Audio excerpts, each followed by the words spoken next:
بسم اللہ الرحمن الرحیم۔ السلام علیکم ورحمۃ اللہ وبرکاتہ۔ الحمد لولیہ والصلاة لنبیہ محمد وآلہ وصحبہ اجمعین، اما بعد۔ حاضرین و ناظرین، یہ درس نمبر 1137 ہے اور آج بنی اسرائیل، سورہ بنی اسرائیل کی 2 آیتوں کی تلاوت کی جائے گی، آیت نمبر 78 اور 79، 78 اور 79۔ چلیے سب سے پہلے ان 2 آیتوں کی تلاوت کرتے ہیں، جو ترجمے اور ترجمے کے بعد تشریح کرتے ہیں۔ اعوذ باللہ من الشیطان الرجیم، بسم اللہ الرحمن الرحیم۔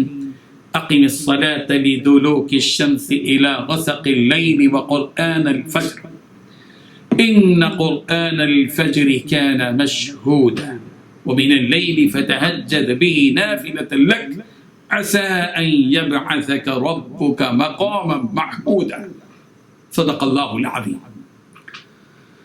لفظی ترجمہ یوں ہے، اقم الصلاۃ، قائم کیجیے نماز، لدلوک الشمس، سورج ڈھلنے کے وقت سے، الی غسق اللیل، رات کے اندھیرے تک، وقرآن الفجر، اور نماز صبح بھی، ان بے شک قرآن الفجر، صبح کی نماز، کانا ہے مشہودہ، فرشتوں کے حاضر ہونے کا وقت، ومن اللیل، اور کچھ حصہ رات سے بھی، فتہجد، بس آپ تہجد پڑھیں، بھی اس قرآن کے ساتھ، نافلہ، درحال یہ کہ یہ زائد ہے، لک آپ کے لیے، عسیٰ قریب ہے، ان یبعثا کہ آپ کو کھڑا کر لے، ربک آپ کا رب، مقام محمودہ، مقام محمود میں۔ ترجمہ یوں ہے، اے پیغمبر، سورج ڈھلنے کے وقت سے لے کر رات کے اندھیرے تک نماز قائم کرو، فجر کے وقت قرآن پڑھنے کا اہتمام کرو۔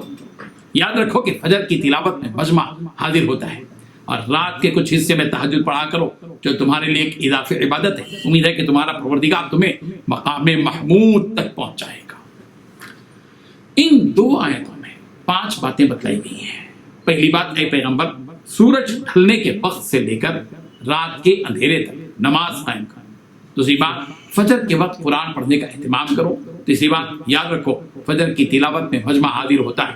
چوتھی بات، رات کے کچھ حصے میں تہجد پڑھا کرو، جو تمہارے لیے ایک اضافی عبادت ہے۔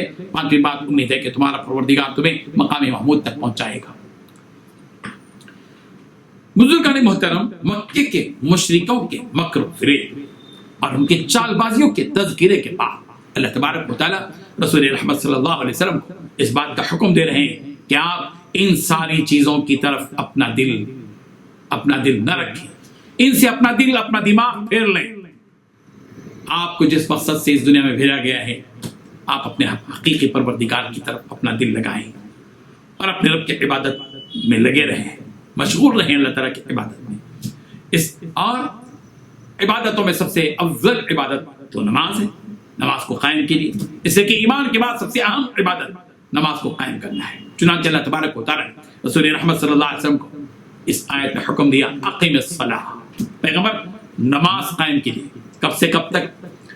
لدلوک الشمس الی غسق اللیل وقرآن الفجر، سورج ڈھلنے کے وقت سے لے کر رات کے اندھیرے تک نماز قائم کیجیے اور فجر کی نماز بھی پڑھیے۔ اس آیت میں لدلوک الشمس الی غسق اللیل، سورج کے ڈھلنے کے بعد سے لے کر رات کے اندھیرے تک، اس میں 4 نمازیں آ گئی، ظہر، عصر، مغرب اور عشاء، وقرآن الفجر، اور اس میں فجر کی نماز آ گئی۔ اس طرح 5 نمازوں کے پڑھنے کا اور قائم کرنے کا حکم دیا گیا۔ اور آگے ایک بات اہم بتائی گئی کہ ان قرآن الفجر کان مشہودا، کہ بلا شبہ فجر کی نماز حاضر ہونے کا وقت ہے، یعنی رات اور دن کے فرشتوں کی تبدیلی کا وقت ہے، کہ رات کے فرشتے واپس ہوتے ہیں اور دن کے فرشتے حاضر ہوتے ہیں۔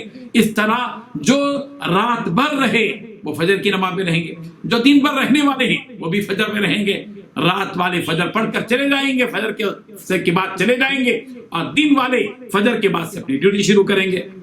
اس طرح فجر کی نماز کا وقت ایسا پیارا وقت ہے، جس میں اللہ تبارک و تعالیٰ کی طرف سے مقرر کردہ فرشتے حاضر ہوتے ہیں، حاضر رہتے ہیں۔ یہ ایک ایسا پیارا اور قیمتی وقت ہے کہ اللہ کے مقرر کردہ فرشتے آسمان سے اترتے ہیں اور بندے اس وقت میں نماز میں ہوتے ہیں، اور رات کے فرشتے جب جا رہے ہوتے ہیں تو آسمانوں کی طرف، تو اس وقت بھی یہ بندے نماز میں ہوتے ہیں۔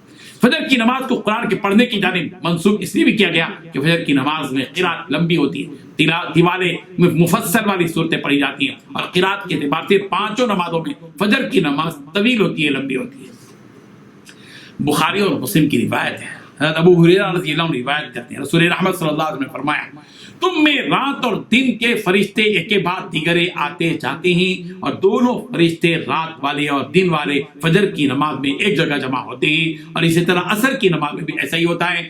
جن فرشتوں نے اپنی ڈیوٹی مکمل کر لی اور آسمان پر چڑھ گئے، رب ذوالجلال علم رکھنے کے باوجود ان فرشتوں سے پوچھتے ہیں کہ تم نے میرے بندوں کو کس حال میں پایا؟